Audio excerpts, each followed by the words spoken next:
News live India. Satna जिले के बहुचर्चित श्रेयांश प्रियांश हत्याकांड के मामले में सभी पांचों आरोपियों को सुनाई गई दोहरे आजीवन कारावास की सजा।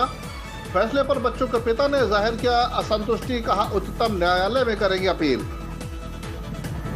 12 फरवरी 2019 का वह मनहूस दिन जब चित्रकूट निवासी रावत दंपत्ति के दो जुड़वा पुत्र श्रेयांश एवं प्रियांश अपने स्कूल से वापस घर लौट रहे थे। तभी आरोपियों ने बस को रोककर बंदूक की नोक पर दोनों जुड़वा बच्चों का अपहरण कर लिया।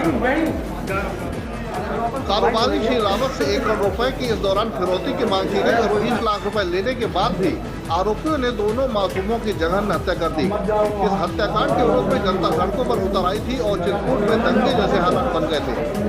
उधर पुलिस प्रशासन ने भी मुस्तैदी दिखाते हुए पांचों आरोपियों को गिरफ्तार करके जेल भेज दिया था, जबकि एक आरोपी राम कलेश ने जेल में ही पहले फांसी लगाकर आत्महत्या कर ली थी। आज उसी हत्याकांड के मामले में एडी एक्ट के विशेष न्यायाधीश प्रदीप सिंह कुशवाहा ने 226 पृष्ठ का फैसला सुनाते हुए मासूम के हत्यारों में 3 आरोपियों पद्मकांत, राजू, लकी तोमर, विक्रमजीत और पिंटा सभी को डबल आजीवन कारावास की सजा सुनाई।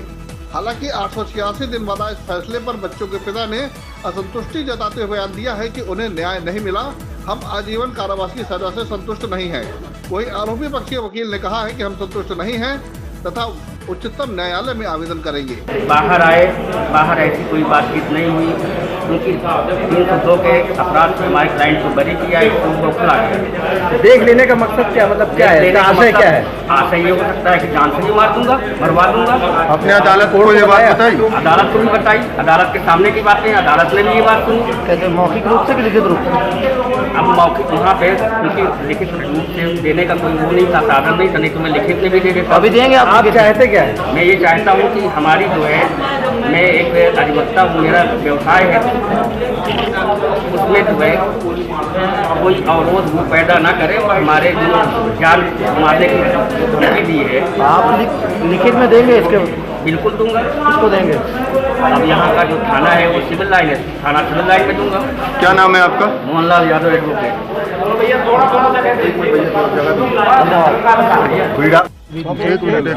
हाँ, अब बताइए। इनको धारा 300 फिर से बताइए।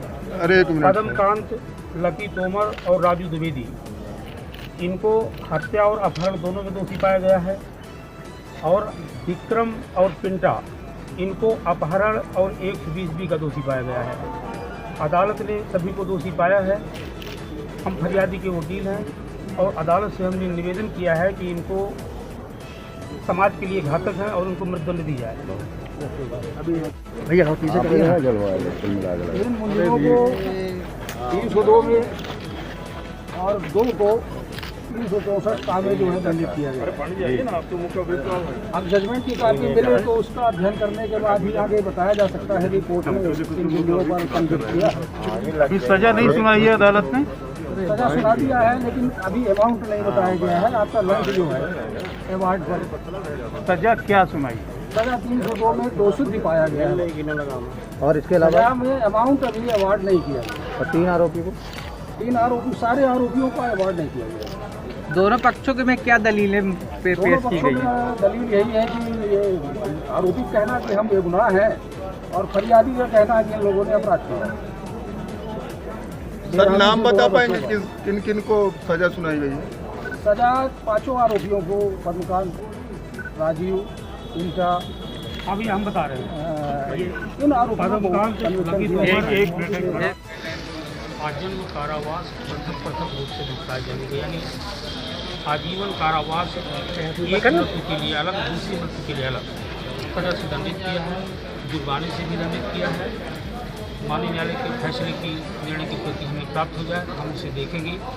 मैं फरियादी ब्रजेश रावत का वकील हूँ और इसके बाद देखने के बाद माननीय उच्च न्यायालय में अपील करूँगा। कोर्ट ने क्या कहा है इस पूरे फैसले में?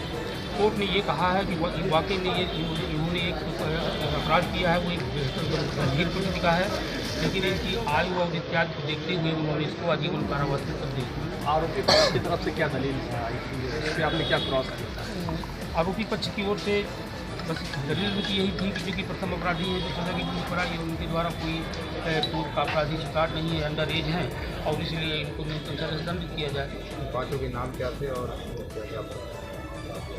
जिनको डबल आजीवन कारावास मिला है उनके नाम क्या है और जिनको आजीवन कारावास नहीं, सभी को पांचों को डबल आजीवन कारावास मिला है।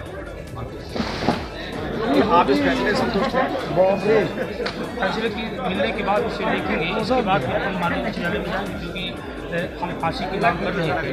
माननीय न्यायालय द्वारा अपने निर्णय में क्या पाया गया, जिनको आजीवन कारावास दिया गया उसको देखेंगे आगे कानून को किया राम पटेल। आरोपी पक्ष से वकील नहीं है। माननीय न्यायालय ने अपराध पाया है और सजा के बिंदु पर को सुनने के बाद दोयम आजीवन कारावास की सज़ा से दंडित किया गया है। एक सज़ा आजीवन पूरी होने के बाद दूसरी सज़ा प्रारंभ होगी, ऐसा निर्णय दिया गया। पांचों अभियुक्तों को दोषी करार दिया गया है। हम इस सज़ा से, इस आदेश और निर्णय से हम संतुष्ट नहीं हैं। इसकी अपील माननीय उच्च न्यायालय में करेंगे। चूँकि यह केस कोई विटनेस के आधार पर नहीं था, सर्कमस्टांशियल एविडेंस कलेक्ट किया था और ऐसी विटनेस लाई गई थी जो कि फैब्रिकेटेड की जा सकती है, गुंजाइश है फैब्रिकेशन। हम इस निर्णय से कतई संतुष्ट नहीं है। इसकी अपील माननीय उच्च न्यायालय में। कैसी फैब्रिकेटेड कहते हैं? कैसा? फैब्रिकेटेड है जैसे जो डॉक्यूमेंट्स कलेक्ट किए गए, जो इन मटेरियल डॉक्यूमेंट्स कागजात जो तैयार किया गया, जो नक्शा बनाया गया, जो रिकवरी की गई, उनके सारे रिश्तेदार मेमोरेंडम और जब्ती के गवाह बना करके उनको प्लांट करके उनसे गवाही दिलाई गई। इन सब चीज़ों से हम लोग संतुष्ट नहीं हैं। पूरा बचाव जो है इसमें माननीय उच्च न्यायालय के समक्ष सारी बातों को रखेगा और न्याय अवश्य मिलेगा। ऐसा नहीं है कि न्याय नहीं मिलेगा। निर्णय जो है हम संतुष्ट नहीं हैं, क्योंकि न्यायालय के निर्णय पर हम कोई आक्षेप नहीं कर रहे हैं, परंतु न्यायालय का निर्णय संतोषजनक नहीं है। क्या लगता था कि आपने फांसी की मांग की थी? सुरेंद्र कुमार पांडे नाम है। फांसी की सज़ा तो रेयर से रेयरेस्ट केसों में या दोयम सज़ा से, जब डबल सज़ा आजीवन कारावास ही होती है तो फांसी की सज़ा से बड़ी सज़ा, फांसी तो मुक्त हो जाता है फांसी देने के बाद। लेकिन ये तो बहुत बड़ी सज़ा दे दिया है। इसके बावजूद भी हम इस आर्डर से संतुष्ट नहीं हैं। ऐसे जघन्य अपराधियों को समाज में कैसे रहने का हक नहीं। अपने अबोध बच्चों को मैं न्याय नहीं दिला पाया। क्या जवाब? क्या उम्मीद क्या थी आपको? न्यायालय क्या करेगा?